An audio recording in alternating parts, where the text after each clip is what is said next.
বাংলার রাজপথ প্রজ্বলিত হয়ে উঠবে, আগুনে তপ্ত হয়ে উঠবে ইনশাআল্লাহ।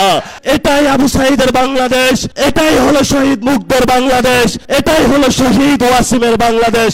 যদি বিএনপি সরকার বাংলাদেশে আমাদের এই মজলুম মানুষের বিচার করতে সক্ষম না হয়, ইনশাআল্লাহ 11 দলীয় জোট আগামী নির্বাচনে ক্ষমতায় গিয়ে। আসসালামু আলাইকুম ওয়া রাহমাতুল্লাহ। বিসমিল্লাহির রহমানির রহিম। আজকের এই সমাবেশে উপস্থিত 11 দলীয় জোটের নেতৃবৃন্দ, মাননীয় বিরোধী দলীয় নেতা, মাননীয় বিরোধী দলীয় চিফ হুইপ, 11 দলীয় সম্মানিত সহযোদ্ধা ভাইরা এবং আমাদের মা বোনেরা, আজকে কয়েকটা কথা বলেই শেষ করব। আপনারা এখানে গত 17 বছরে কারা কারা মামলা খেয়েছেন বা পুলিশের হলো একটা ডান্ডা বাড়ি খেয়েছেন, সবাই একটু কষ্ট করে হাতটা তুলবেন। এই যে অধিকাংশ লোক গত 17 বছরে এখানে হলো নিগৃহীত, নির্যাতিত। এবং আজকে আমাদের যে ব্যানারের শিরোনাম সেটা আমরা দিয়েছি আওয়ামী ফ্যাসিস্ট কর্তৃক সংগঠিত সকল গুম, খুন ও গণহত্যার বিচারের দাবিতে। গত 17 বছরে বাংলাদেশে কয়েকটি গণহত্যা সংগঠিত হয়েছিল। 28 অক্টোবর একটি গণহত্যা সংগঠিত হয়েছিল, শাপলাতে একটি গণহত্যা সংগঠিত হয়েছিল, 24-এ একটি গণহত্যা সংগঠিত হয়েছিল, পিলখানায় একটি গণহত্যা সংগঠিত হয়েছিল। আর অসংখ্য মা বোনের কোলের কত সন্তান যে নিভৃতে চলে গিয়েছিল, সে মুকাদ্দাস ওয়ালি থেকে শুরু করে, সেই নোমানি বাই থেকে শুরু করে বাংলার প্রত্যন্ত অঞ্চলে কত রাজপথ যে রঞ্জিত হয়েছিল রক্তে, সেগুলো বাংলার আকাশ বাতাস এখনো সাক্ষী আছে। কয়েকদিন আগে প্রধানমন্ত্রী একটি বক্তব্য দিয়েছিলেন যে আমার যে মেরুদণ্ডটা ভাঙা হয়েছিল, আমি যদি প্রতিশোধ নেই তাহলে কি আমার মেরুদণ্ড ফেরত পাবো কিনা, তিনি এই বক্তব্যটা রেখেছিলেন।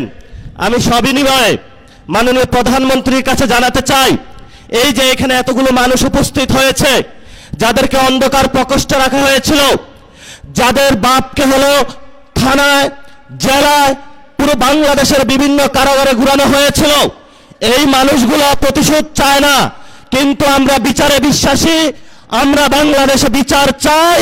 যদি বিএনপি সরকার বাংলাদেশে আমাদের এই মজলুম মানুষের বিচার করতে সক্ষম না হয়, ইনশাআল্লাহ 11 দলীয় জোট আগামী নির্বাচনে ক্ষমতায় গিয়ে আওয়ামী ফ্যাসিস্ট আমলের সকল গুম, খুন, নির্যাতন এবং জুলুমের বিচার বাংলার মাটিতে করবে ইনশাআল্লাহ। বিচারের দাবিতে আমরা মাঠে ছিলাম, আছি, ভবিষ্যতে থাকব। বিচার নিয়ে আমরা কোনো 1 সেকেন্ডও কোনো কম্প্রোমাইজ করব না।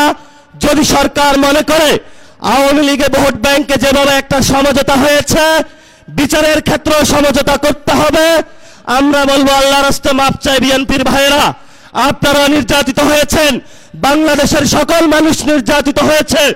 নির্যাতিত যারা মজলুম আছে, মজলুমদের পক্ষে আল্লাহ আছে, এই মজলুমদের পক্ষে আমরা থাকবো ইনশাআল্লাহ।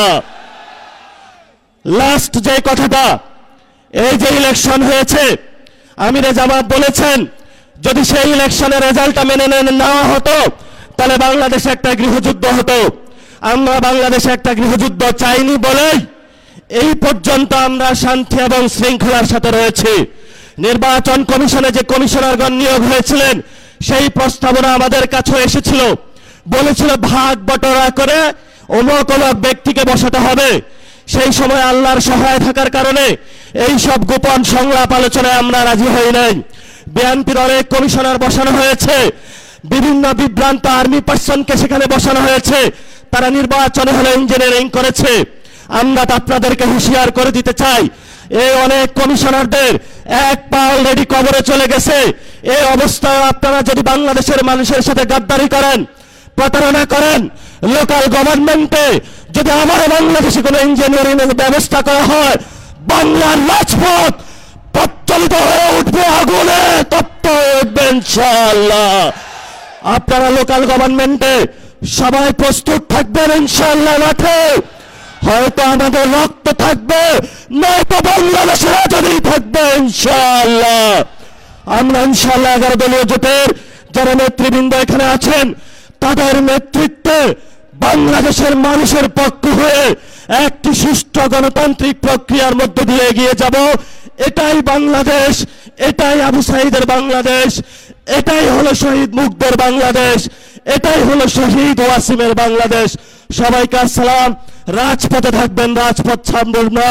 রাজপথে মুক্তির সমাধান, রাজপথে আজাদির সমাধান, রাজপথে বাংলাদেশের সমাধান, রাজপথে হলো সার্বভৌমত্বের সমাধান, রাজপথ হলো ইসলামকে সার্বভৌমত্ব রক্ষার সমাধান।